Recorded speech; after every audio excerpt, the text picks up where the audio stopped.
These people believe that that's exactly what Purdue is going to do. And look, the guards got a year older. They upgraded some personnel. Edey came back. But how do you attach the significance of handling this a certain way mentally? Well, I think they owned it and basically marinated in it and didn't run away from it without making, it's easy to make an excuse. Well, it's just a one-time thing or whatever. We didn't shoot it well in that game. But I think owning it was important to get past it. They don't try to escape from it or pretend it didn't happen. I think, though, this is a much better team this year than the team that Purdue had last year. One, Zach Edey, as great as he was last year, he was the best player in the country. He's even better this year. I mean, he shot like 424 free throws. That's 100 more than the next most prolific free throw shooter, which was Jaden Ledee at San Diego State.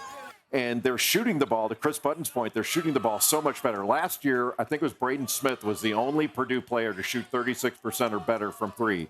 This year, they have 7 guys shooting better than 36%, led by Mason Gillis. And there's an 8th guy who's 35.8%. They couldn't even round up, let the guy be in the crew, Lance Jones. So they're much more efficient around Zach Edey. And it's hard to believe he's more efficient, but he is. 25 points, 12 rebounds a game this year. And in the tournament, he scored 120 points, grabbed 65 rebounds. That's put him in company with Elvin Hayes, Wilt Chamberlain, and Jerry West in the last 70 years. That's absurd. I think 2 things. I think, one, the addition of Lance Jones has been absolutely huge. Absolutely. He's a perimeter defender with quickness and athleticism. He can guard 1, 2, or 3, make a big shot, take a little pressure off of Braden Smith.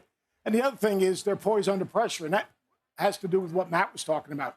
Make it more fun. Put them in a situation where they're in that moment. Instead of melting in the moment, they embrace the moment. And you saw it throughout the NCAA tournament. It's a 1-point game against Gonzaga with 13 to go. They go on like a 9-0 run. I think with Tennessee made that run twice.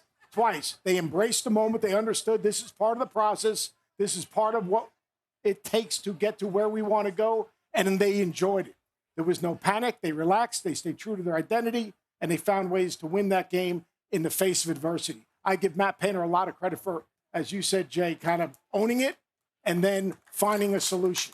Everything's a problem, but you got to find a solution. He found a solution. And I think when you learn how to live in that space, like when things are just challenging and you're like, all right, let's live in here, be comfortable in that and not rushing the process. It's been step by step by step by step. And they've taken each step this year. And now they're here, but the job still isn't done. And now it's still uneasy, right? Because you're going to pick NC State. It's America's big man. It's a loving child. Same thing again. Fine, that's cool. We got it. Let's just stay in this awkwardness, this uneasiness, and live in it and make it easy. Take off the glasses. That's a powerful point. Should I try that, Jay? I don't know. They've lost to a 16, a 15, a 13. Yes. You break through. You get to the Final Four, and there's an 11, the lowest seed ever to make the Final Four tie. I do think that's a little bit different when you're talking about the ACC tournament champions and having it come in the Final Four, too. We'll talk a little bit more about what NC State has to do to give themselves a chance against Purdue and how they can get Purdue out of that flow a little bit later on in College Game Day. As we look at these national semifinals, plenty coming on, Alabama and UConn as well. As we roll on here, getting ready for these 2 showdowns. NC State is getting ready to board the bus. The police officers aboard the big Harleys.